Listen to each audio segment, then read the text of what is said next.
Assalamualaikum warahmatullahi wabarakatuh. Mohon respon Ustaz punya audio suara okey ke? Akhi, terima kasih. Okey ke akhi, suara Ustaz jelas ke? Mohon akhi Zaki cuba komen saya Ustaz punya audio suara bagaimana. Mohon respon audio suara okey ke? Jelas Ustaz, alhamdulillah. Alhamdulillahi rabbil alamin wa bihi nasta'in wassalatu wassalamu ala asyrafil anbiya'i wal mursalin wa ala alihi wa ashabihi ajma'in. Qala subhanaka la ilma lana illa ma 'allamtana innaka antas sami'un alim. Qala rabbi shrah li sadri wa yassir li amri wahlul 'uqdatam min lisani yafqahu qawli. Rabbi zidni ilma warzuqni fahma. Allahumma salli ala sayidina Muhammadinil fatihi lima ughliq wal khatimi lima sabaqa nasiril haqqi bil haqqi wal hadi ila siratikal mustaqim. Wa ala alihi haqqa qadrihi wa miqdarihil azim. Allahumma salli ala sayidina Muhammad wa ala alihi wa ashabihi ajma'in. Amma ba'd. Alhamdulillah summa alhamdulillah, segala puji dan syukur kehadrat Allah Subhanahu wa taala dengan izinnya dan inayahnya. Pada pagi ini kita masih diberi nikmat peluang oleh Allah. Tambahan pula kita berada pada hari Sayyidul Ayyam ataupun penghulu segala hari. Maka Ustaz mengajak para hadirin, para penonton yang dimulia oleh Allah Subhanahu wa taala, marilah sama-sama kita memperbanyakkan salam dan selawat terutamanya kepada Rasul junjungan kita Nabi sallallahu alaihi wasallam. Mudah-mudahan kita memperolehi syafaat serta kelebihan apa yang kita selawat kepada Rasulullah. Dan mudah-mudahan kita akan dapat syafaat daripada Nabi sallallahu alaihi wasallam asbab daripada kita memperbanyakkan salam dan selawat, insya-Allah. Alhamdulillah, pada pagi ini yang baru masuk, Ustaz minta dulu share dan kongsikan. Mudah-mudahan program kita pada pagi ini program yang senantiasa diberkati dan dipayungi rahmat Allah. Walaupun kita mengadakan secara atas talian, walau bagaimanapun insya-Allah peluang kita untuk mendapat pahala ini tidak akan terhenti, melainkan dengan kita senantiasa melakukan amalan-amalan yang soleh. Baik di waktu mana, di waktu keberadaan kita yang mana tidak mengira tempat dan waktu. Akan tetapi kita senantiasa memperbanyakkan kita mengingati dan berzikir pada Allah Subhanahu wa taala. Mudah-mudahan usaha kita memperingati dan banyak zikir ini, para jemaah sekalian, kita senantiasa diberi oleh Allah kefahaman untuk kita terus beramal dengan sunnah Rasulullah sallallahu alaihi wasallam. Mudah-mudahan kita terkeluar daripada kejahilan kepada ilmu. Mudah-mudahan kita diberi oleh Allah Subhanahu wa taala sebaik-baik nilai di sisinya, insya-Allah. Terima kasih semua yang hadir pada pagi ini. Mudah-mudahan Ustaz doakan semudahan kalian yang sedang menonton ini dalam keadaan diberi rahmat Allah. Mudah-mudahan kita semua di dalam peliharaan dan jagaan Allah Subhanahu wa taala, insya-Allah. Baik, pada pagi ini Ustaz nak berkongsi dengan tuan-tuan perhadirin dan hadirat sekalian, para penonton yang dimulia oleh Allah. Satu tajuk yang Ustaz akan pilih pada pagi ini, di antaranya kalau kita melihat ataupun kita tengok kepada perbincangan mengenai satu penjelasan hukum menurut mazhab Syafi'i yang disebut dengan hukum solat berjamaah. Kenapa Ustaz pilih tajuk ini, para hadirin sekalian? Supaya kita pastikan dalam 5 waktu kita menunaikan ibadat solat ini dilaksanakan dalam keadaan berjamaah. Kerana kita tahu Rasulullah sallallahu alaihi wasallam menggalakkan menjadi sunnah Nabi, yakni menunaikan ibadat solat secara berjamaah.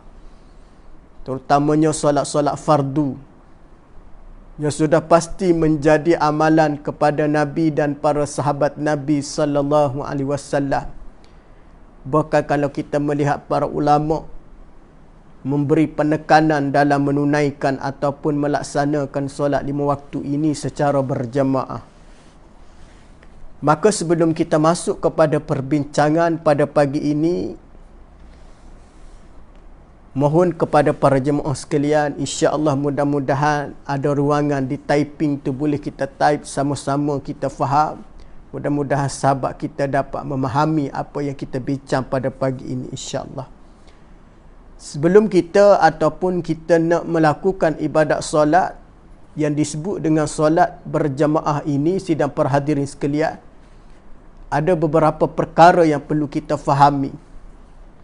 Ada beberapa perkara yang perlu kita amati dan perlu kita menhayati, kerana kita nak pastikan yang kita buat ini betul-betul yang seperti mana yang disarankan oleh junjungan besar Nabi kita sallallahu alaihi wasallam. Kita tak nak hanya sekadar kita buat dengan arti kata syok-syok sendiri. Orang lain buat, kita buat, tetapi perbuatan kita ini bersalahan ataupun tidak bertepatan dengan cara yang diajar oleh Nabi SAW. Dan cara ini juga tidak diajar oleh para ulama yang memperjelaskan perihal solat Nabi yang sebenar. Seperti mana yang disebut oleh Nabi, sallu kama ra'aitumuni usalli. Untuk kita memahamkan apa yang Nabi sebut ini, tidak ada cara lain melainkan kita kena belajar melalui para ulama. Maka para ulama yang mana ada atau menjadi pewarisan ataupun menjadi penyambungan dakwah Rasulullah, yang tugasnya ialah untuk memberitahu dan mengajar kita tentang bagaimana amalan solat Nabi sallallahu alaihi wasallam secara khususnya. Maka mudah-mudahan sidang perhadiri sekalian, apabila kita belajar dengan cara yang betul, maka solat kita pun akan jadi betul.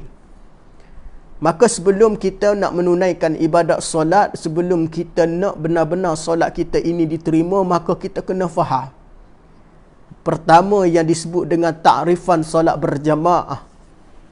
Kita kena faham betul-betul sidang perhadirin, para penonton sekalian. Bukan sekadar kita buat, tapi kita kena faham. Kerana amalan ini yang nak jadi betul, yang perlu kepada kefahaman. Kefahaman ini adalah asas tunjan keutamaan bagi memastikan amalan kita ini diterima ataupun tidak oleh Allah Subhanahu wa taala. Kita tak nak hanya sekadar kita buat je tetapi kita tak faham. Maka amalan yang dibuat ini tanpa ada kefahaman, kita takut amalan kita ini mardudatun, ditolak, la tuqbalu, tidak diterima oleh Allah. Apa makna dia mardudah? Yakni yang ditolak oleh Allah Subhanahu wa taala. Kerana amalan kita tidak bertepatan dengan syariat dan cara Nabi sallallahu alaihi wasallam, maka amalan kita mardudatun, la tuqbalu, ditolak oleh Allah dan tidak diterima oleh Allah. Kerana apa dia? Kerana kita juga buat amalan tersebut tidak bertepatan dengan cara Nabi SAW, maka amalan kita dikatakan amalan yang sia-sia, amalan yang tidak diterima oleh Allah wal-iyazubillah. Apabila amalan tidak diterima oleh Allah, kita bimbang hanya sekadar kita buat. Amalan ini hanya sekadar orang kata melepas batuk di tangga sahaja. Kalaulah sekadar melepas batuk di tangga sahaja, maka amalan ini tidak sampai kepada matlamat sebenar dan tujuan sebenar Allah Subhanahu wa taala mensyariatkan. Maka sudah pasti kita nak amalan kita ini sampai kepada matlamat yang sebenar. Apa matlamat yang sebenar? Wa ma khalaqtul jinni wal ins illa liya'budun. Tidak aku ciptakan manusia dengan jin ni, kata Allah, melainkan untuk mengabdikan diri pada Allah. Matlamat kita adalah untuk mengabdikan diri pada Allah. Maka mana mungkin kita sampai kepada tahap sedemikian kalau kita tidak buat amalan tersebut seperti mana yang diajar oleh Nabi SAW. Maka sebelum masuk kepada perbincangan, Ustaz nak mengajak tuan-tuan sekalian, kita kena faham ta'rif solat berjemaah. Apa yang disebutkan ta'rif solat berjemaah? Maka tuan-tuan sekalian kena faham, solat berjemaah dari segi bahasa berasal daripada yang disebut dengan doa. As-salatu lughatan ad-doa. Apa makna dia? Solat di segi bahasanya adalah doa. Apa dia makna dia? Solat di segi bahasa ialah ad-doa, doa. Itu makna ataupun takrifan solat di segi bahasa. Manakala di segi istilah ataupun yang disebut dengan syarak ialah aqwal wa af'al muftatihatu bit takbir wa mukhtatimatu bit taslim bisyaraiti. Yang disebut dengan apa dia? Aqwal wa af'al muftatihatu bit takbir wa mukhtatimatu bit taslim bisyaraita. Apa makna dia? Artinya beberapa perkataan dan perbuatan yang mana dimulakan dengan takbiratul ihram dan disudahi dengan memberi salam berdasar kepada beberapa syarat yang disebut dengan bisyaraita, dengan beberapa syarat yang telah ditentukan, yakni yang disebut dengan kewajipan yang ditentukan, dengan disebut seperti mana yang kita akan sebut di dalam perbincangan kita, di dalam amalan yang biasa kita buat dengan bergantung pada syarat. Apa makna dia solat di segi syarak? Aqwal wa af'al muftatihatu bit takbir wa mukhtatimatu bit taslim bi syaraita. Dia merangkumi di segi hukum syaraknya solat berjemaah ini adalah yang disebut dengan solat aqwal wa af'al muftatihatu bit takbir wa mukhtatimatu bit taslim bi syaraita. Mesti tertakluk dengan syarat. Maka jelas. Maka kita percaya dan inilah yang kita buat seharian kita solat. Bukan sekadar kita di dalamnya ada doa, tetapi di dalamnya ada perbuatan. Di dalamnya ada perkataan, di dalamnya ada perkara-perkara yang perlu kita laksanakan menjadi satu kewajipan, tak boleh kita tinggalkan. Ini yang disebut solat ataupun amalan sembahyang yang kita tunaikan ataupun yang menjadi satu kewajipan yang perlu kita faham. Manakala kalau kita sebut juga perbincangan jamaah, itu tadi solat di segi bahasa adalah doa, di segi syarak adalah perbuatan, perkataan yang dimula dengan takbir, akhir dengan salam. Tetapi tuan-tuan tengok jamaah ini bermakna dari segi bahasa ialah bahasanya ataupun di segi lughahnya jamaah ni apa dia? Jemaah ini adalah bermakna perhimpunan. Apa? Perhimpunan. Dengan erti kata perhimpunan yang dilakukan dengan cara yang disebut dengan jumlah yang mana ramai. Kalau seorang orang tak panggil jemaah, maka yang disebutkan jemaah ini dilakukan dengan kapasiti yang ramai, dengan satu perhimpunan yang ramai. Maka yang dimaksudkan dengan solat jemaah itu di segi syarak ialah pula mewujudkan satu ikatan dan pertalian antara imam dengan makmum. Itu makna jemaah. Ada hubungan di antara imam dan makmum.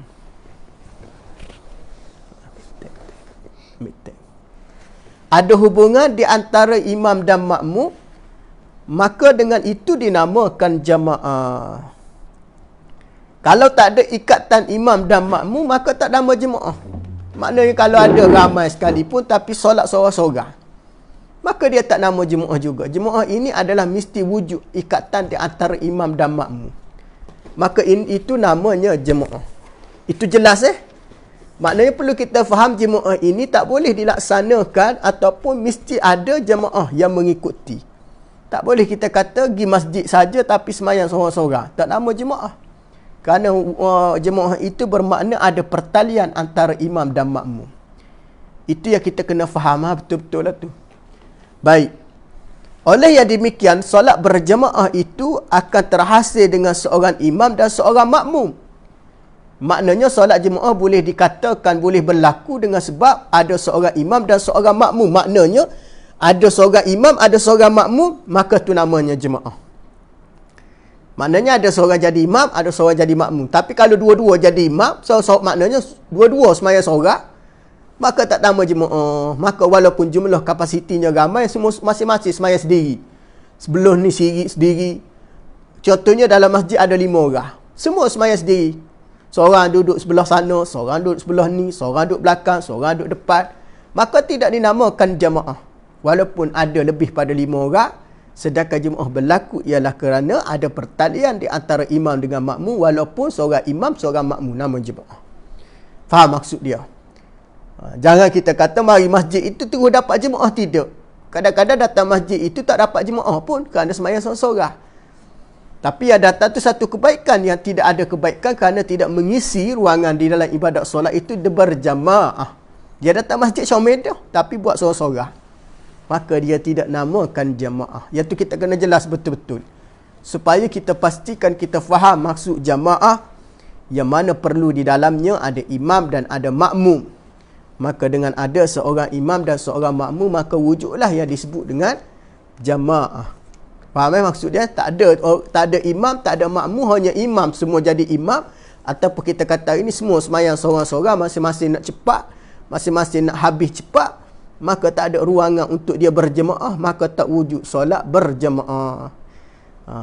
Walaupun datang di masjid dah, walaupun datang di surau, tapi masing-masing buat secara sendirian berhad. Masing-masing buat cara sendiri. Masing-masing nak cepat, masing-masing nak habis dengan keadaan yang segera, maka buat sorang-sorang. Walaupun dengan jumlahnya ramai, tetapi kalau buat secara persendirian, tidak secara berjemaah, maka tidak wujud di sana solat berjemaah. Boleh itu jelas. Baik. Pensyariatan solat jemaah ini sidang perhadirin penonton sekalian yang dirahmati oleh Allah Subhanahu wa taala. Dan solat berjemaah ini ada syariat. Kena faham, kita agama kita ni setiap apa yang diturunkan ada syariat. Dia bukan boleh main ikut-ikut sendiri, bukan boleh main kita buat pandai-pandai sendiri, tak boleh. Mesti dia tertakluk dengan syariat. Maka bagaimana syariat ini perlu difahami dan perlu juga kita menhayati dengan sebenar-benar supaya kita ada dia sebut roh bersemangat untuk kita menunaikan solat secara berjemaah. Kerana pada hari ini kita membicarakan tentang solat berjemaah, tetapi ramai di kalangan kita yang tidak ada roh solat berjemaah. Seolah-olah bagi mereka jemaah dengan sorang-sorang ni, semayang berjemaah dengan semayang sorang-sorang ni sama je. Bahkan ada di kalangan para jemaah merasakan lebih baik semayang sorang. Kadang-kadang bagi mereka solat berjemaah ini adalah satu gangguan. Satu benda yang mana bagi dia menyusahkan.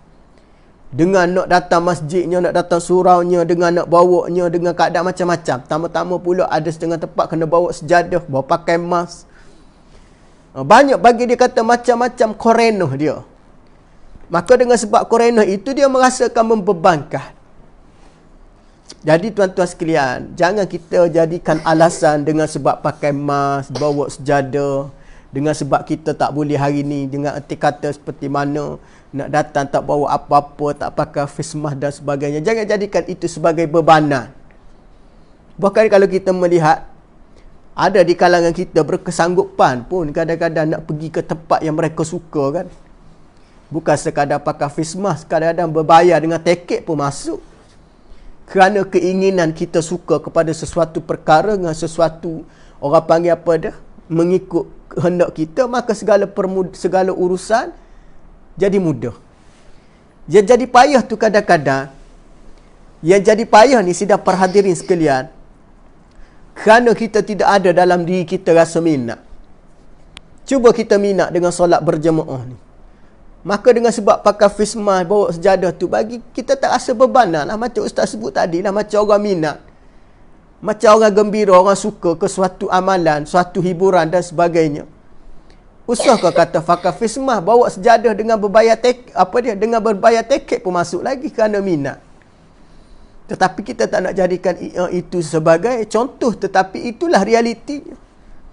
Tapi nak ceritanya, kadang-kadang orang berkesanggupan mengeluarkan duit untuk nak memuaskan nafsu. Walahan nafsu itu kadang-kadang tak ada apa-apa manfaat pun, tetapi kadang-kadang melepaskan sahaja. Kadang-kadang hanya sekadar nak release, dia panggil. Di segi walhasilnya, manfaatnya tidak ada pun kadang-kadang. Nak berbanding dengan keadaan kita solat di masjid, datang di masjid ni, walaupun pakai fismah, ada yang bawa sejadah dan sebagainya. Kadang-kadang sebenar benda itu kadang-kadang di kalangan kita ni jadi satu bebanan. Bagi dia dia rasa Allah susahnya, ya Allah. Tapi bagi mereka yang faham, bagi mereka yang rasa cinta dan sayang, mereka tahu yang disebut dengan solat berjemaah ini, semua benda itu bagi mereka tidak ada ataupun yang tidak disebut satu kesusahan dan kepayahan. Walaupun mereka datang dengan fakar fismah dan sebagainya, walaupun mereka datang dengan kena mengikut queue parking, walaupun parkingnya bertindak-tindak, tapi mereka tetap datang kerana mereka tahu betapa besarnya kelebihan, keistimewaan, ganjaran mereka datang solat 5 waktu secara berjemaah. Makin banyak ujian, makin banyak pahala. Makin susah parking, makin banyak kesabaran, makin banyak pahala. Takkan kita nak supaya tempat parking kita di reserve. Tu kalau kita ada tengok, kadang-kadang manusia ni dia nak semua mudah kan, tanpa pengorbanan. Tu kalau kita tengok, kita duduk di bulan hijrah ni, bagaimana kita tengok Rasulullah dan para sahabat ini, mereka ini diberi kemenangan dengan cara mereka ini mengorbankan segala keinginan mereka. Bukan sekadar mereka sanggup meninggalkan kampung halaman, bukan mereka sanggup meninggalkan segala harta kekayaan, tetapi mereka sanggup juga berdepani dengan ujian. Ini di antara pengorbanan. Maka mereka diberi oleh Allah Subhanahu Wa Taala dengan kelebihan dan ganjaran. Kerana apa dia? Kerana usaha mereka, kerana keinginan mereka untuk mendapat yang disebut nilai kedudukan mulia di sisi Allah Subhanahu Wa Taala. Jadi kalau kita ni, kalau tak boleh nak menempuhi, tidak ada yang disebut dengan sifat sabar, kita tidak ada yang disebut sifat untuk kita melawan mujahadah, maka kita tidak termasuk daripada orang-orang ataupun yang disebut sebagai manusia ataupun hamba Allah yang benar-benar tahan diuji. Kadang-kadang kita termasuk daripada orang yang mana tak nak diuji. Yang ni bahaya. Bagaimana yang disebut pensyariatan solat berjemaah ini, sidang perhadirin para penonton sekalian, yang mana syariat ini, tuntutan solat jemaah ini, di antara yang disebut apa dia? Ke atas orang-orang Islam. Ke atas orang-orang Islam berdasar kepada dalil Al-Quran dan Sunnah dan ijma' para ulama. Maka pertama yang kita kena faham, syariat ini turun berdasar kepada dalil Nas Al-Quran. Maka daripada Nas Al-Quran pun ada, daripada Sunnah Nabi yakni hadis Rasulullah pun ada. Kemudian ditambah pula dengan persepakatan para ulama. Maka dengan tiga-tiga ini menjadi kekuatan dan menjadi satu keyakinan kepada kita, syariat ini adalah syariat yang mana menepati yang disebut asas ataupun menepati Islam punya ajaran. Dia bukan syariat ini turun seperti mana keinginan dibuat mesyuarat di kalangan masyarakat, tidak. Tapi syariat ini turun daripada Allah, daripada Nabi SAW dan daripada persepakatan para ulama merujuk kepada Al-Quran dan Sunnah Nabi SAW. Maka apabila kita tahu benda pensyariatan solat ini ataupun berjemaah ini ada daripada Al-Quran, Nas dan ijma' para ulama', maka di sana Allah Subhanahu Wa Taala mendatangi dalil dia daripada Al-Quran. Antaranya kalau kita rujuk kepada surah An-Nisa ayat 102. Bagaimana Allah Ta'ala berfirman ba'da a'udzubillahi minasyaitanir rajim. Wa idza kunta fihim fa aqamta lahumus shalah, kata Allah Subhanahu wa taala. Di dalam surah Nisa ayat 102, wa idza kunta fihim fa aqamta lahumus shalah, kata Allah Subhanahu wa taala.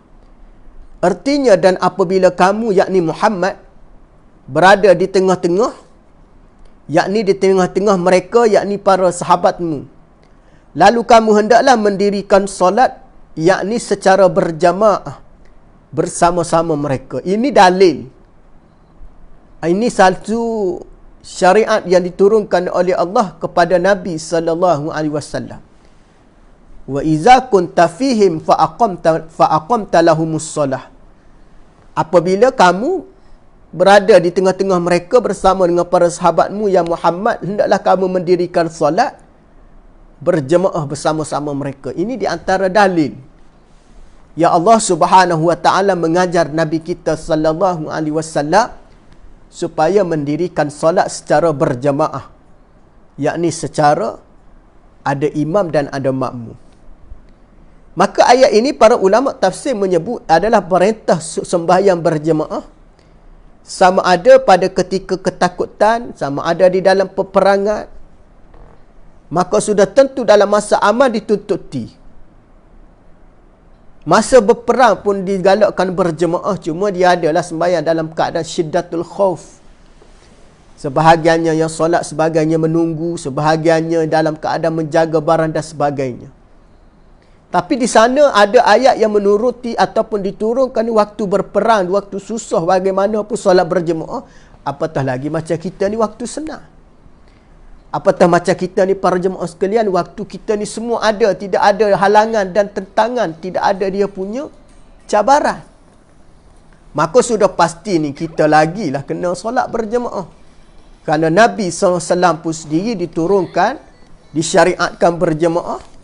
Maka kita ni dalam keadaan tenang, tidak ada permasalahan, tidak ada masalah dan sebagainya, lagilah dituntut.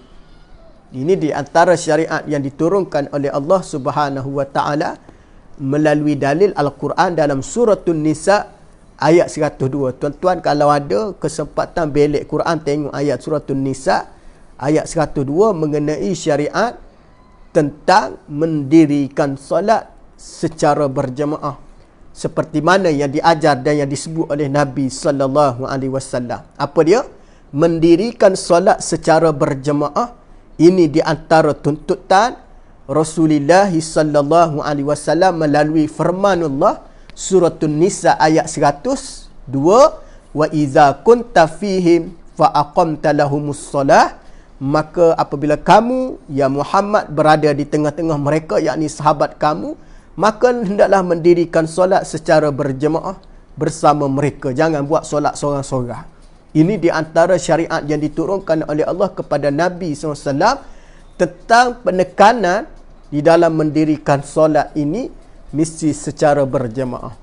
Tetapi inilah tuan-tuan sekalian, kadang-kadang ya syariat ini benda yang mana agak susah bagi manusia nak, orang panggil apa dia? Beriman, beramal. Kadang-kadang boleh beriman tapi beramal. Kadang-kadang boleh beramal tapi nak istiqamah. Tu kadang-kadang kita nak ajak orang ke masjid ni, kadang-kadang bukan benda mudah, kadang-kadang benda payah. Tapi ada satu kaedah yang diguna pakai oleh setengah pihak pengurusan masjid nak ajak orang datang masjid dengan kaedah yang pertama apa dia? Dia menyembelih kambing, menyembelih lembu buat makan, baru orang ramai datang. Tetapi kita bukan sekadar nak kepada orang ramai datang, tapi kita nak orang faham. Tu kalau kata nak kepada orang ramai datang, takkan hari-hari nak sembelih kambing. Betul tak sahabat ni? Yusri, betul tak? Takkan hari-hari pihak pengusaha nak sembelih kambing? Tak. Takkan pihak pengusaha hari nak sembelih lembu?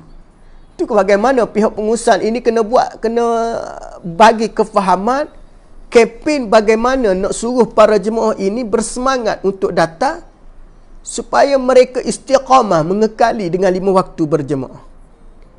Ini perlu kepada kefahaman lah. Tu yang disebut tadi, nak ajak orang datang tak ada masalah, tapi nak memahamkan orang tu.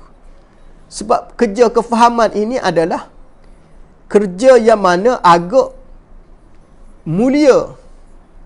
Nak memahamkan orang ni adalah kerja amat mulia. Kerja yang amat besar. Ya, besar ganjaran dia. Tu apabila Allah Ta'ala nak bagi kepada seseorang itu kebaikan, kata Nabi dalam satu hadis, "Man yuridillahu bihi khaira yufaqihu fiddin." Siapa dia yang Allah Ta'ala nak beri kebaikan kepada seseorang itu, maka diberi faham agama kepada dia.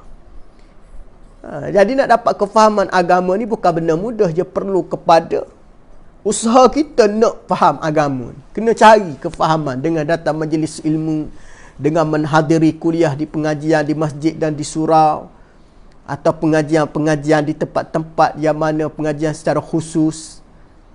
Ini di antara benda yang kita kena ambil, orang panggil ambil maklum, kena ambil berat. Bukan sekadar kita dengar.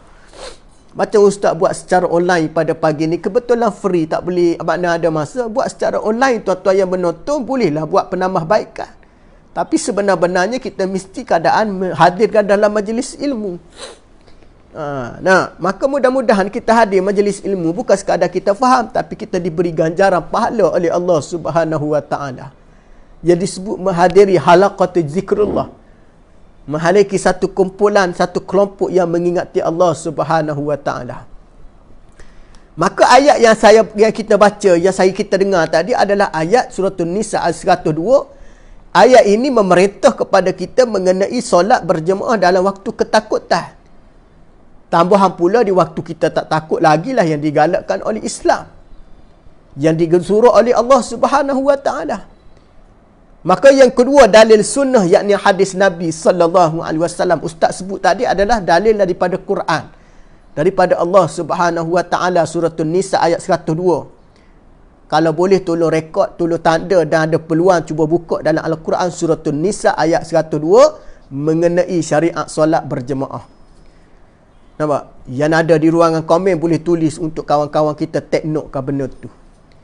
Bagaimana di dalam hadis, di dalam sunnah Nabi sallallahu alaihi wasallam, di dalam sabdaan Nabi sallallahu alaihi wasallam, dalil daripada hadis Nabi sallallahu alaihi wasallam antara kata lain yang menjadi, orang panggil apa dia, yang menjadi bukti bahawasanya solat berjemaah ini lebih afdal, yakni melakukannya secara berjemaah ini lebih molek, lebih dituntut.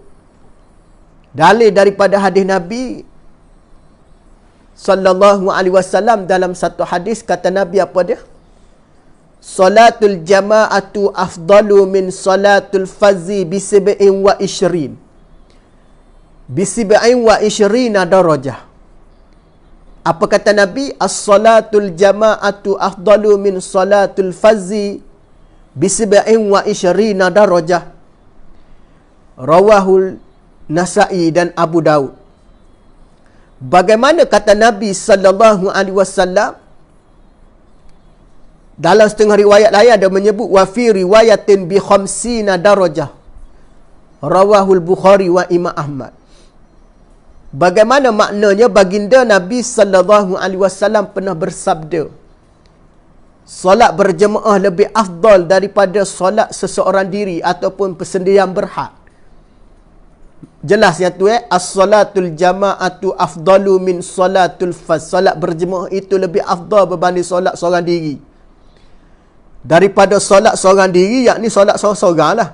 Sama ada di rumah ataupun datang masjid juga, tapi solat seorang-seorang tidak bersama dengan imam, maka dia tak dapat kelebihan. Maka kata Nabi sallallahu alaihi wasallam, apa kelebihan dia? Bisib'in wa ishrina darajah. Maka dalam keadaan dia akan mendapat 27 darajah kelebihan dengan solat berjemaah. Wa fi riwayatin wa ishrina darajah, setengah riwayat kata 25 darajat. Maka dia bergantung ataupun dua benda yang Nabi sebut. Pertama 27, yang kedua 25. Al-Imam Nawawi rahimakumullah, imam yang mana bermazhab Syafi'i, menyebut di dalam kitab dia, yakni kitab Majmu' karangan Al-Imam Nawawi, Di dalam memahami dua hadis tersebut, yang pertama bisab'ini darajah dengan 20 darajah. Kata Imam Nawawi rahimahumullah, apa dia? Sebenarnya tidak ada pertentangan di antara dua riwayat hadis yang kita dengar tadi. Bisab'in wa khamsin. Tidak ada pertentangan hadis mengenai dua riwayat ni. Kerana yang sedikit 25 tidak menafikan yang banyak 27. Paling kurang 25, kali kurang banyak 27. Ataupun pada mulanya Nabi mengkhabarkan yang sedikit. Dengan riwayat kata Imam Nawawi, Nabi mula-mula mengkhabarkan apa dia wa 20 bi khamsin wa 20 darajah. Lepas daripada tu Nabi pula diberitahu oleh Allah Subhanahu wa taala menambahkan lagi limpahan kurniaannya menunaikan solat berjemaah, maka Nabi sebut bisib'in wa 20 darajah, 27. Ataupun perbezaan ini berlaku kerana berbezanya keadaan orang-orang solat. Ini kata Imam Nawawi, bergantung pada cara orang solat. Orang solat molek lah. Kalau solat tak molek lah, dapat 25. Kalau dapat solat molek, dapatlah 27. Ataupun yang banyak. Maknanya, di dalam perbincangan ni, tak ada masalah lah. Bukan kata boleh 1 darajah. Ada yang boleh 25, ada boleh 27. Ini bergantung kepada kekhusyukan solat seseorang tu. Sidang perhadirin, para penonton sekalian. Baik. Sini ada satu soalan yang ditanya oleh Puan Nash Hamidah. Apa dia tanya, Ustaz? Nak baca jap. Soalan ada.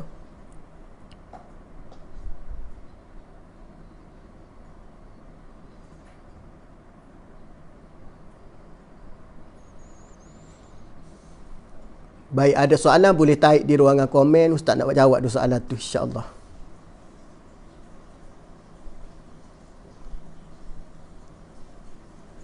Waalaikumsalam warahmatullahi.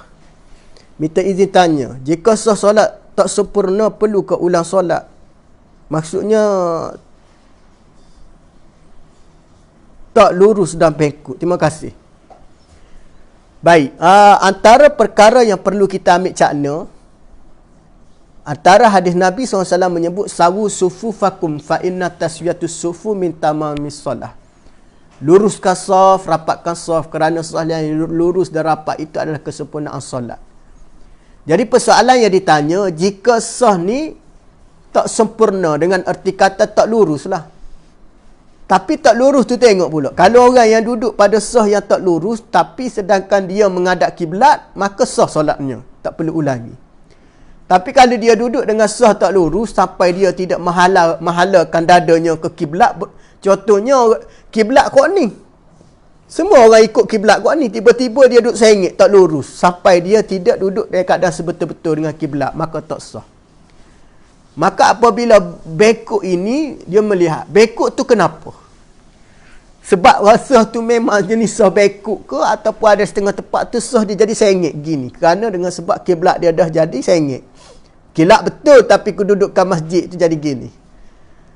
Tapi dalam soal batal, dalam soal solat tak batal. Kalau sah tak rapat, tak batal. Kena faham Sah tak rapat bukan batal. Tetapi kesempurnaan yang disebut di sini adalah pahala merapatkan sah tu tak rapat lah. Tapi di segi batal dia tidak berlaku. Nampak? Jadi kalau kita tengok cara solat Nabi SAW adalah solat yang mana sahnya yang lurus, yang rapat, yang lurus, yang betul. Tapi kalau kita solatnya, sah kita ni bengkak-bengkok, macam mana kita kata kita nak solat macam Nabi SAW? Maka tak perlu ulangi, teruskan. Cuma kalau boleh, tu masa solat tu, kita nak duduk dalam saf, kita perlukan orang sebelah kita tu betul. Ambil tarik dia rapat dengan kita. Kan hari ni kan saf boleh rapat dah. Jangan kita cuba nak menjarak-jarakkan lagi, cuba takut-takut nak menjarakkan ataupun nak rapat, buat menjarak-jarak. Janganlah kita tarik kawan kita biar betul. Nampak? Jadi kalau orang yang duduk tak betul tadi, dia tak dapatlah ganjaran. Maknanya kita yang duduk betul dalam sah ni, jaga betul-betul, dapat ganjaran pahala. Kadang-kadang orang kita ni dia masih takut untuk rapat-rapat. Sedangkan kadang-kadang selain daripada masjid surau rapat-rapat, dia tak ada benda yang takut pula, itu jadi masalah. Faham puan insya-Allah mudah-mudahan terjawab apa yang ditanya. Baik. Ya Nabi sebut wasib'in wa ishrina darajah, khamsin wa shib'in wa ishrina darajah, dua benda, 27 dengan 25. Kata Imam Nawawi, dia bergantung kepada bagaimana solat seseorang tu solat dan khusyukkan dia. Kalau orang tu khusyuk betul-betul dapat 27, kalau orang tak khusyuk dia dapat 25. Bahkan setengah riwayat kata masih kurang, ada lagi yang kurang tak dapat 25 pun ada. Dia bergantung kepada solat seseorang itu.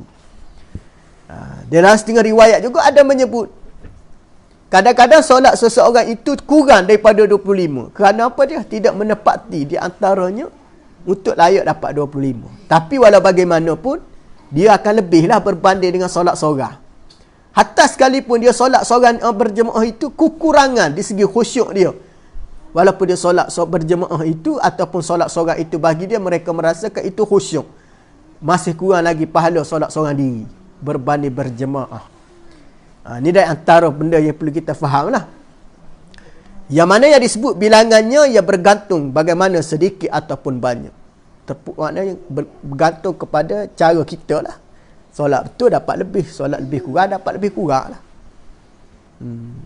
Yang terakhir, dalil daripada ijma' para ulama, sesungguhnya para sahabat telah bersepakat bahawa solat jemaah ini adalah diperundangkan ataupun dituntut melaksanakan selepas berlaku peristiwa hijratun Nabi sallallahu alaihi wasallam, yakni di Madinatul Munawwarah.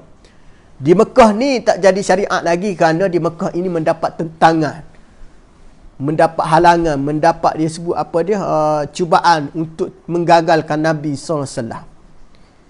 Menurut sejarah, semasa baginda berada selama 13 tahun di Mekah ni, selepas daripada itu dilantik menjadi Nabi, maka baginda solat tanpa berjemaah kerana ketika itu Rasulullah di Mekah adalah kumpulan minoriti. Mendapat tentangan kerana Nabi tertekan dan Nabi tertindas. Latah masing-masing nak jaga atas keselamatan tadi, masing-masing solat di rumah lah. Macam kita masa Covid dulu kan, takut kena jangkitan, masjid tutup, semayang di rumah. Jemaah pun tak boleh nak solat kadang-kadang zuhur biasa. Kerana atas faktor keselamatan, atas faktor jangkitan dan sebagainya, maka waktu itu syariat tidak dapat dilaksanakan dengan faktor-faktor tersebutlah.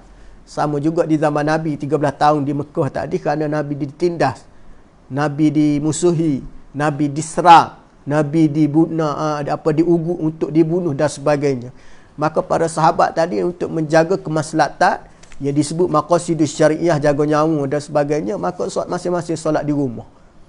Kita kena faham lah, bukan mengekali 5 waktu di rumah, tidak dengan erti kata macam tu, tetapi ada kalanya mereka berjemaah, tetapi tidak ada syariat khusus melainkan selepas telah berlakunya hijratun Nabi sallallahu alaihi wasallam ke Madinah, maka berlakulah secara totally syariat tersebut menjadi satu kewajipan. Ini di antara tuntutan dan yang disebut dengan pensyariatan solat berjemaah yang berlaku kepada Rasulullah sallallahu alaihi wasallam sekaligus kepada kita umat Nabi sallallahu alaihi wasallam. Baik. Sebelum Ustaz buat penutup, baik, ada soalan boleh tanya di ruangan komen. InsyaAllah Ustaz akan cuba jawablah insyaAllah. Baik, terima kasih Ustaz atas pencerahan sama-sama. Ada soalan boleh tarik di ruangan komen insyaAllah.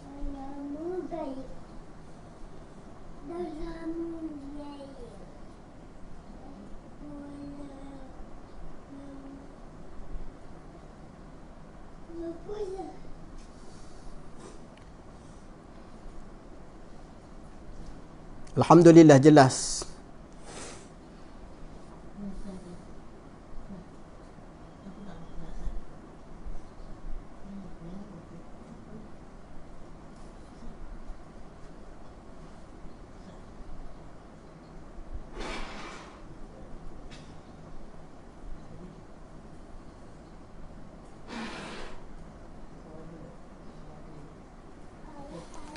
Baik, Ustaz nak tambah lagi, kadang-kadang ada beberapa kefahaman yang perlu kita faham. Ada di kalangan kita faham asal ke datang dapat pahala jemaah. Itu pun kena ambil kira juga. Kadang-kadang nak dapat pahala yang disebut dengan sab'in wa ishrina darajah. Orang yang mana daripada awal dia mengangkat takbiratul ula, takbiratul ihram bersama dengan imam, itu dia akan dapat pahala. Setengah riwayat menyebut orang yang datang awal itu lebih afdal berbanding orang yang datang lewat. Orang yang datang lewat itu lebih afdal daripada orang tak datang langsung. Gitulah. Tapi kalau boleh dalam amalan kita ni, bukan kalau bolehlah kita beramal ini bukan sekadar kita beramal, tetapi kita nak yang lebih molek. Ya aulawiyat dia tadi. Ya aulawiyat dia tadi datang awal mengangkat takbiratul ihram, selepas mana ataupun dan kita melihat imam mengangkat takbir dan mendengar imam mengangkat takbiratul ihram. Jadi takbiratul ihram yang paling afdal bagaimana? Ialah setelah mana imam mengangkat takbir. Contohnya Allahu Akbar. Imam akbar tu terus kita angkat takbir. Jangan kita sekali dengan tu imam doa Allah, Allah kita Allah juga. Lala sekali imam tak jadi nak Allah sebabkan ada penyakit waswas dan sebagainya. Kita nak buat macam mana? Itu dia kata takbiratul ihram makmum. Selepas mana imam takbiratul ihram Allahu Akbar, baru makmum kata Allahu Akbar. Makna selepas kita dengar akbar tu imam, maka kita sambut Allahu Akbar. Itu kita kena faham betul-betul. Sebab kadang-kadang ustaz tengok ni, kadang-kadang ada orang sekali tu imam duduk Allah, dia Allah juga dengan tu imam. Kebetulan tu imam pula ada gangguan sikit, tu imam pun subhanallah tak jadi. Maka dia nak tak jadi juga. Tu kena hati-hati molek-molek. Tu kita kena belajarlah tu. Kena belajar dan kita kena faham di dalam kaedah kita nak ataupun solat berjemaah. Nah, jatuhlah kita kena bagi penekanan, kita kena sentiasa, dia panggil apa dia? Kena sentiasa menambahkan ilmu, pengetahuan, kefahaman supaya kita nak pastikan amalan yang kita buat terutamanya berjemaah ini jangan sekadar kita ikut imam, tapi kita kena tahu apa yang imam buat. Kadang-kadang imam ni kadang-kadang ada benda yang dia buat tadi, kadang terlupa, tersalah. Tu ada benda ni, ada setengah di kalangan jemaah kata ikut imam garu pun dia garu juga, imam bersih pun dia bersih juga. Bukan maksud dia macam tu ikut imam ini benda yang mana berkait dengan rukun-rukun solat, berkait dengan perkara yang berkaitan dengan solat. Tapi benda yang tak berkaitan dengan solat tak perlu ikut imam. Imam kadang-kadang yang jenis suka bergerak dalam sembahyang pun ada. Kan dia baca Fatihah kan jenis berlagu, dia bergoyang kepala. Tak perlu kita nak goyang kepala kita. Faham maksud dia? Kadang-kadang benda yang mana perlu difahami oleh para jemaah. Bukan sekadar dia solat berjemaah, tapi dia kena faham jemaah itu apa makna dia, apa yang perlu dia buat, apa larangan yang yang dilarang dia buat. Jangan main kata ikut-ikut sembrono, tak boleh. Dia kena tahu. Sehingga bagaimana imam buat satu kesilapan menambah rakaat, kita tak boleh ikut, maka kita sebut subhanallah. Dengan erti kata untuk memperingatkan imam. Kalau imam kurang pun kita kena kata subhanallah, maknanya imam kurang. Tapi kalau kita main ikut tak fokus, tak konsentrate, imam kurang pun kita nak kurang juga. Tak boleh. Kita tahu kekurangan, kita tak boleh ikut imam. Kita kena tambah. Contohnya imam kita tegur subhanallah, dia tak nak bangun juga. Tegur kita kena bangun pasal kekurangan pada rakaat. Tak boleh ikut. Nampak? Tu imam ni kadang-kadang dia kena belajar juga, dia kena tahu. Mungkin ada suara-suara kedengaran di belakang tadi adalah dengan sebab kesilapan dia. Kurang rakaat, kurang bilangan ataupun kurang apa-apa perkara yang disebut dengan rukun-rukun sembahyang. Ustaz tengok kadang-kadang orang yang solat berjemaah ni dia sekadar nak buat ikut je tapi dia tak belajar. Itu yang perlu difahami. Banyak lagi lah kita akan bincangkan ada masa suatu hari nanti insya-Allah masa akan datang. Bagaimana yang berkait solat berjemaah ini ada beberapa perkara yang perlu dijaga oleh para jemaah. Begitu juga perlu dijaga oleh imam bagi memastikan supaya solat ini berjalan dengan lancar, tak ada gangguan. Jangan sampai imam ganggu jemaah, jangan sampai jemaah ganggu imam dan sebagainya lah. Begitu juga jemaah yang datang lewat yang disebut dengan golongan masbuk. Bagaimana kedudukan dia, bagaimana seorang yang duduk dalam saf muafiq tadi, orang yang mana ada tan awal mendepani dengan jemaah yang masbuk, bagaimana mereka nak keluar, bagaimana imam yang jadi imam mendepani dengan jemaah yang masbuk, bagaimana nak merendahkan lantunan suara dan sebagainya. Benda ni kena ambil kira. Ni kadang-kadang kita hari ni, tamu-tamu hari ni banyakkan masjid hari ni, mikrofon kadang-kadang duduk begini. Dekat sangat dengan imam sampai ke makmum masbuk tadi terganggu. Sampai ke mereka nak baca Fatihah pun tak habis. tak habis 7 hayat sampai ada gangguan tu, kita kena ambil cakna lah. Bukan sekadar kita nak berwirid. Berwirid itu tak salah. Yang salahnya bila mana kita tidak memahami situasi keberadaan. Sedangkan masbuk di sana masih ada mendirikan solat, tapi kita masih nak, orang kata apa dia, bahasa dia orang guna gini kadang-kadang nak memekik kata dia tu. Kadang-kadang ustaz berlapang dada juga benda ni. Kadang-kadang kita tak salah juga kadang-kadang apa dia, pandangan para jemaah yang masbuk tu, sebab kita kadang-kadang pernah jadi masbuk. Pergi kuliah mana-mana tempat, datang lewat masbuk. Kebetulan duduk pula soft dekat dengan sound system, dekat dengan speaker sound tu. Kadang-kadang ganggu, memang ganggu sangat. Tambah pula imam yang ada suara taranum dia, lagi ganggu kita dekat sangat. Tu kalau kita tengok kaedah-kaedah ini perlu dipelajari oleh imam tu sendiri dan oleh para jemaah tu sendiri, supaya kita nak memastikan imam dan para jemaah ini berada dalam keadaan harmoni, dalam keadaan yang baik. Kita tak nak ganggu jemaah sampai jemaah nak baca Fatihah pun tak boleh, sampai ke dia nak membaca bacaan yang wajib rukun qauli pun tak boleh sebab gangguan dan sebagainya. Ini jemaah imam yang perlu pelajari. Bukan sekadar jadi imam, tetapi dia kena belajar. Tu kadang-kadang penting untuk memastikan supaya solat kita tadi, solat seperti mana yang diajar oleh Nabi SAW. Bukan sekadar kita solat, tetapi kita pastikan solat kita yang kita laksanakan ini solat yang bertepatan dengan sabdaan Nabi, sallu kama ra'aitumuni usalli. InsyaAllah Ustaz harap semua faham lah. Yang hadir pada pagi ni insyaAllah, pastikan cari ilmu tentang solat, pastikan kita belajar. Banyak sangat kelas-kelas pengajian ilmu tentang pengajian solat. Jika mana kita confuse, ketidakfahaman, ada ragu-ragu dan ada muskil, jangan segan dan jangan silu nak bertanya. Nampak? Jangan kita malu nak bertanya benda-benda yang patut bertanya. Kerana kalau kita malu bertanya dalam soal ni, menyebabkan solat kita tidak diterima oleh Allah Subhanahu Wa Taala. Kita bimbang solat kita ditolak dan hanya penat sahaja kita melakukan ibadat tersebut kerana tidak ada penerimaan daripada Allah Subhanahu Wa Taala. Baik, ada lagi soalan? Tak ada soalan, Ustaz nak buat penutup lah insya-Allah. Hampir dah setengah jam 40 minit dah kita bersiaran pada pagi ni. Jika ada soalan boleh type di ruangan komen. InsyaAllah satu soalan lagi jika ada. Kalau tak ada, terima kasih semua yang hadir, yang share pada pagi ini.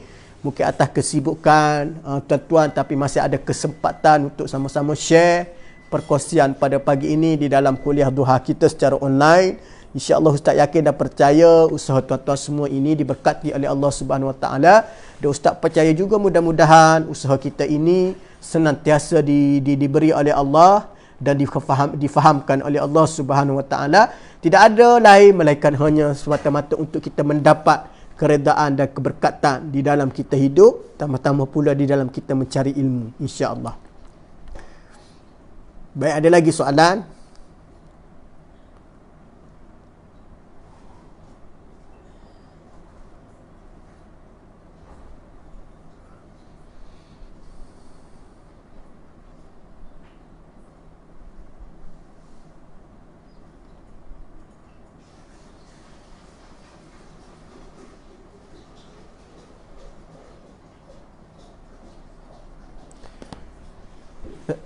Ustaz, kalau imam kurang, subhanallah.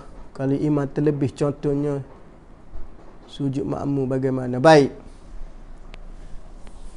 Contohnya imam baca dalam, ya tengok dalam sembahyang ni dia ada bacaan yang wajib, ada bacaan yang sunat.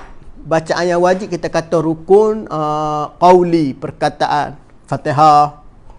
Bacaan dalam rokok, bacaan dalam sujud dia panggil sunat ab'ad. Sunat hayat dia panggil, sunat sahaja. Sunat ab'ad ini kalau kita terlupa, kita boleh cover dengan sujud sawi. Contohnya doa kunut, tahiyat awal, tu sunat ab'ad. Tapi sunat hayat ini adalah tidak perlu ada cover mana-mana. Membaca subhana rabbil azim, subhana rabbil a'la itu adalah sunat. Walau bagaimanapun berada di dalam keadaan membaca ataupun rokok dan sujud itu adalah wajib kerana rukun perbuatan. Membaca, duduk dalam sujud itu imam sujud 3 kali. Imam sujud 3 kali. Ya, jadi sekarang ni dah menambah rukun perbuatan. Maka kalau imam sujud 3 kali, kita dah sebut subhanallah, kita tak perlu ikut imam. Kita kena 2 kali sebab sujud hanya 2 kali. Contoh. Maka kita subhanallah, imam sujud juga. Kita tak ada masalah, kita jangan ikut. Jangan ikut imam. Makna dia bacaan dalam sujud tadi sunat. Semua sujud 3 kali itu adalah perkara yang boleh batal kepada sembahyang. Nampak? Sujud 3 kali boleh batal solat.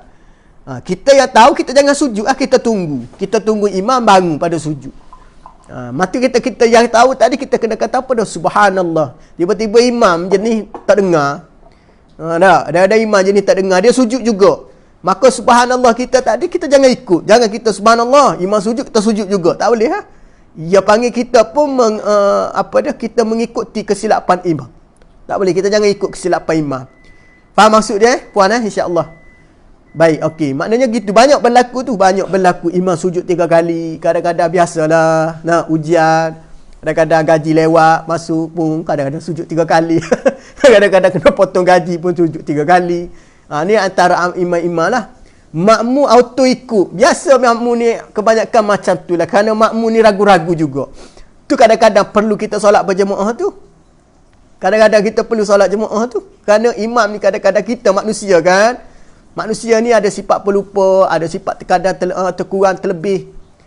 Jadi apabila kita berjemaah, maka secara orang panggil bersama, kolektif, maka di sana ada teguran kalau kita kurang. Lebih pun ada kurang juga. Kadang-kadang imam solat zuhur sampai 5 rakaat pun ada. Jadi kita yang tahu dah 4 rakaat tu dah ke rakaat ke-5, kita tak boleh ikut, kita kena tunggu. Kena tunggu imam sampai imam turun. Subhanallah, subhanallah, imam tak nak turun juga. Latak dia lah, kita tunggu. Nampak? Tak boleh kita ikut imam. Jangan kita guna button auto button, jangan. Imam naik, kita naik, tak boleh. Jangan imam naik benda yang betul, kita ikut. Imam naik benda yang salah, kita jangan follow. Sembahyang kita itu kalau perlu kepada tu kata tadi, bukan bermakna ikut imam sembrono. Imam salah jangan ikut, imam kurang jangan ikut, imam lebih jangan ikut. Sama juga solat. Kadang-kadang solat subuh imam naik sampai 3 rakaat. Malah subuh 2 rakaat. Kadang-kadang kita pun ikut imam jadi 3 dengan kita 3. Ada satu tempat tu semua jemaah bangun. Yang cakap subhanallah pun bangun juga. Kadang-kadang dia fikir, takkan aku seorang je. Tu kadang-kadang tadi kena kefahaman lah. Maknanya walau bagaimanapun, ilmu tu adalah satu asas kepada kesempurnaan solat, bagi memastikan solat kita yang betul dan diterima oleh Allah Subhanahu Wa Taala. Betul puan, itulah masalah yang berlaku. Betul-betul. Faham Ustaz, terima kasih. Sama-sama. Ini masalah yang berlaku di dalam para jemaah. Ustaz ada pengalaman sebab jadi imam pun hampir 5 tahun. Kita tahulah kadang-kadang kita pergi mengajar kuliah pun pernah jadi imam juga. Kadang-kadang kita terlupa, kadang-kadang kan. Kita sendiri pun ada juga dia panggil was-was, keterlupaan. Biasalah dalam sembahyang ni dia panggil gangguan was-was ni banyak sangat. Tu kadang-kadang kita nak akad takbiratul ihram, kita perbetulkan dulu niat kita, insya-Allah. Kita banyakkan supaya mengharapkan supaya solat kita diterima oleh Allah Subhanahu Wa Taala. Baik, ada lagi soalan? Terima kasih semua yang bertanya. Walaupun benda ni nampak adalah perkara asas lah. Bagi ustaz ni benda perkara asas, tapi walau bagaimanapun dia berlaku di dalam para jemaah kita, terutamanya ketika mana kita mendirikan solat di surau dan masjid, maka di sana banyak masalah-masalah yang timbul. Terkadang segan silu bertanya tetapi anda tidak faham, tu masalah. Lagi satu, ada lagi satu, kalau hari Jumaat imam sujud ada yang rokok sebab tak nampak, macam mana? Lagi satu, kalau hari Jumaat imam sujud ada yang rokok sebab tak nampak, tak apa nak clear tu. Jadi tak tahu macam mana makmum ni. Masalahnya di belakang ke macam mana ni?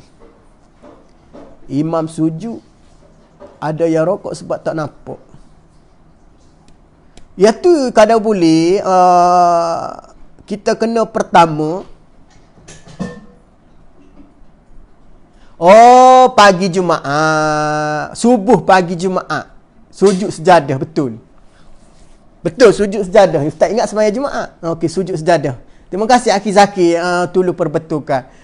Mungkin puan tak tulis tadi solat subuh. Baik. Kadang-kadang tu kena molek tu dalam mazhab kita, kalau boleh dalam afdal bagi jemaah perempuan jangan terlalu jauh sangat dengan imam. Jika jauh dia kena buka lasi tu. Jangan tudung terus, ataupun dia panggil pemena tirai, jangan. Walaupun tirai itu setengah daripada pandangan para ulama. Kalau tabir ataupun kalau apa dia menhadang tadi dengan pemena tak nampak, betul tak boleh membawa kepada tak sah solat tadi. Sebab kecuali bangunan berbeza, bangunan sama lain. Ini bangunan lain tu tidak ada buka langsung menyebabkan makmum bila perempuan tak nampak. Jadi saranan bagaimana biasa berlaku dalam solat subuh sujud sejadah ni. Patutnya kadang-kadang setengah tepat imam bagi tahu insya-Allah pada pagi ni kita akan buat solat sunat ataupun buat sujud sejadah. Sebelum imam nak akad takbir tu imam maklum kepada para jemaah. Jadi apabila maklum, jemaah akan standby lah, akan ada ayat tentang sujud. Itu bahasa mana imam nak sujud kalau boleh. Pastikan imam sujud tadi masa dia disebut Allahu Akbar tadi, jangan seperti mana Allahu Akbar rokok. Allahu Akbar rokok kita biasakan kita baca contoh walam yakullahu kufuwan ahad, Allahu Akbar, pendek dah. Tapi kadang-kadang imam ni dia panjang juga, walau dia nak rokoknya Allahu Akbar, tak kena lah gitu. Jadi kalau macam nak sujud, biasa imam pegakkan sujud Allah, contohnya innama yu'minu bi ayatina allazina idza zukiru bi akharu sujada. Maka dia berkata pada Allahu Akbar sajadah wajhiyal. Tu baru betul. Maknanya sini imam pun kena ada ilmu juga. Sepaling baik imam announce awal sebelum nak takbir tu, insya-Allah para jemaah sekalian, di dalam surah nanti saya akan baca surah sejadah dan kita akan sujud sejadah. Itu makmum sudah standby. Tiba-tiba imam tak ingat surah sujud sejadah tak berlaku. Makmum maka imam pun tak ada kaedah, imam pendek je Allahu Akbar. Tak perlu imam nak Allah tu. Kadang-kadang makmum perempuan ni dia mendengar suara imam. Oh, imam ni kalau suara panjang macam ni ada pergerakan daripada iktidah kepada sujud kan. Tu imam ni kena hati-hati. Kadang-kadang ustaz tengok imam ni dia pendek je. Nak dekat sujud baru dia bunyi Allahu Akbar. Patutnya masa dia nak sujud, masa dia bergerak tu, Sami Allahu liman hamidah, Allahu Akbar. Tengok tangan ustaz tunjukkan. Sampai akbar sujud tu baru berhenti suara dia. Ada setengah tu imam, Sami Allahu liman hamidah, dia berdiri molek turun baru Allah. Tak boleh. Maksud faham tak? Ya betul ustaz. Memang betul. Sepatutnya imam, kecuali kita di segi urufnya dah tahu memang imam, memang tempat kita biasa buat. Kadang-kadang ada orang di regular ni, dia apa dia tahu dia tak berapa nak regular ni, jarang-jarang ni. Mungkin dia tak tahu kenapa sujud. Maka dia menganggap tu imam tertinggal rukun perbuatan, walah tu imam buat sujud sawi.